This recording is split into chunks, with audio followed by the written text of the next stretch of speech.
Hello and welcome to this video where we are going to talk about the book No More Mr. Nice Guy, written by Robert A. Glover. This is a pro-male book which encourages you to stop being nice and stop seeking approval from others. It also gives you actionable tips to get what you want in love, life, and intimacy. In this video, we will keep it short and we will visit the key points made in the first 3 chapters of the book. Let's start with who are the nice men. We will look at their characteristics, what is the process of making of the nice men, and we will see some of the tips of how to break the shackles and how to stop being nice.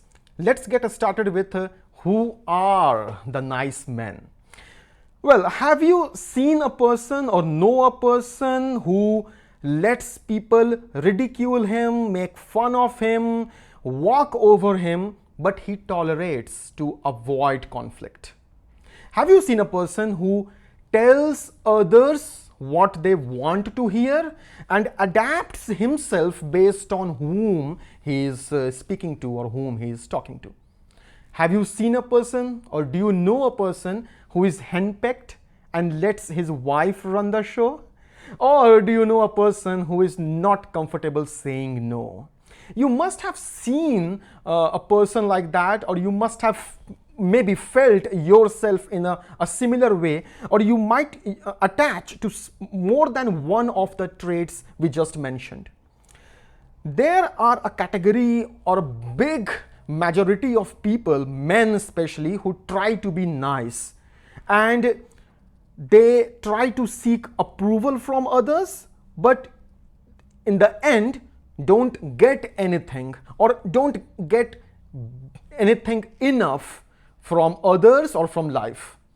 Well, there is one myth all these men follow is if they are good and do everything right, they will be loved and they will get their needs met and have a problem-free life. But as it turns out to be, this is a myth which is certainly not the right paradigm. But nice men try to work harder on the same principle, which is inefficient, and even if they don't get what they want, they stick to their paradigm. Hopefully in this video we will try to break some of these myths. Let's talk about few more characteristics of such men. The other characteristics include, apart from seeking approval from others, being givers.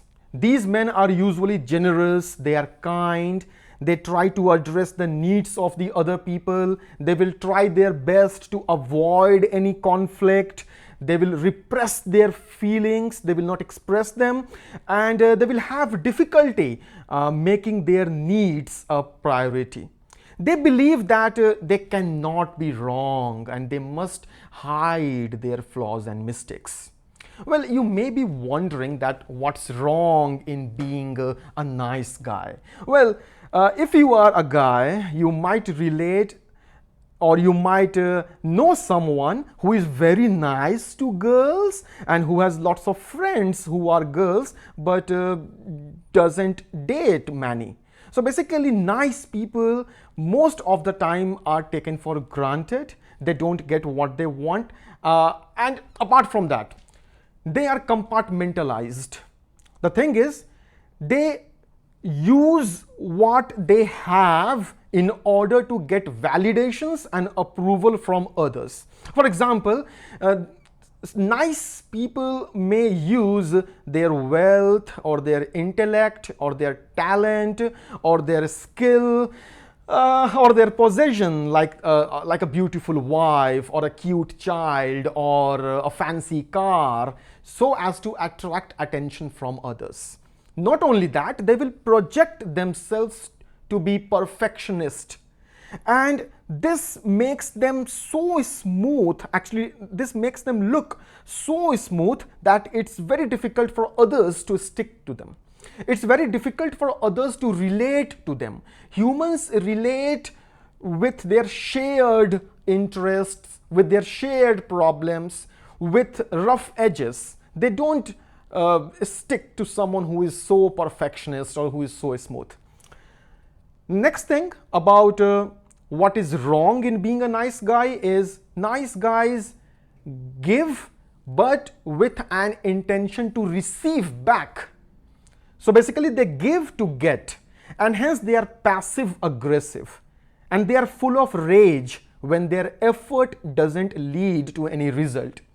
They are dishonest as they try to hide their mistakes. They will try to manipulate others to meet their needs, and they will repress their feelings, like if they do not understand anything, or when they are depressed, they will try to repress their feelings. Many of the nice men are also addictive to maybe porn, smoking, drug, alcohol, etc. Nice men also try to turn the tables. They will try to shame others. They will try to shift the shame to others, or the blame. They will try to shift the blame to the others, so that the attention goes to someone else and attention is not on them.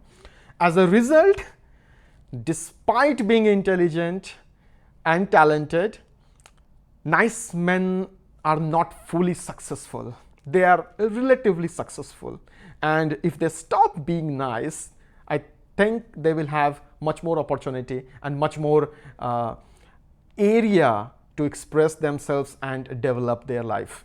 Well, how such nice guys are formed? Interestingly, many of the traits and many of the myths of these nice men are developed in their early childhood. For children, attachment is everything, and a sense of losing the attachment or a sense of abandonment is death-like experience. Children are quite egocentric. They need much more attention than we think, and if they experience abandonment, which happens when there is no one to take care of their needs. For example, if a child is hungry and there is no one to feed, or parents neglect their child and do not give attention when he is lonely, or the child is put with unrealistic expectations, or the child is shamed by the parent or hit by the parent, in those cases child develops attitude like I am loved only when I get good grades, or only when I hide my mistakes, or I am cared only when I behave according to some set expectations, or I am loved only when I don't express my needs, else I will be punished or lose the attachment. So that fear of losing the attachment also makes them a victim of bully, which further exaggerates the magnitude of the feelings they are undergoing. So the bottom line is, encourage your children that it is fine to make mistakes, and do not treat them unfairly when they make it. It is much more important as how you behave when the child has made a mistake than when everything is fine. So finally, some steps to break free from being nice. Remember, only when you connect with yourself and do what seems right to you or makes you happy, you will be able to connect well with others. So identify as how do you seek approval of others. For example, do you try to get validation of others or attachment of others by being smart, or by making others happy, or by being a good worker, or by respecting women, or by showing off your possession? The list may be long. So focus on maybe one or two things, and for a month, don't try to seek approval using that. Then try to see if people really care about it. For example, if you think people have a good impression of you because of your fancy car, then don't clean your car for a month from inside and outside. Let dust settle on the car. Use that unclean car for a month.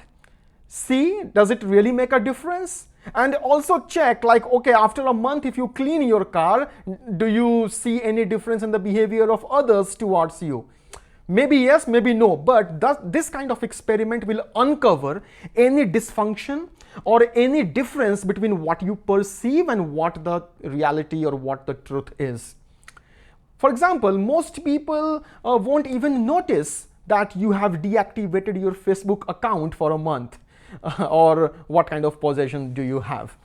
Second, start seeking your own approval. Remember, you are valuable and there is no one else to please than yourself. Gift yourself. Maybe a book you want to read, or maybe clothes which you want to wear. Gift yourself exercise, games, food which you want to eat, massage, game, music. Third, go to a new place, preferably where no one knows you, and spend some time alone. This will help you to live few days, live without expectations or without making any compromise. Also, you will be able to handle your fear of loneliness. Write a journal of how you feel. Also read a book. Maybe you can read this book, No More Mr. Nice Guy, and hopefully you will see some difference when you are back after your retreat. And the fourth point will be, have a few trusted, safe people with whom you can reveal your true self, so that you don't have to be,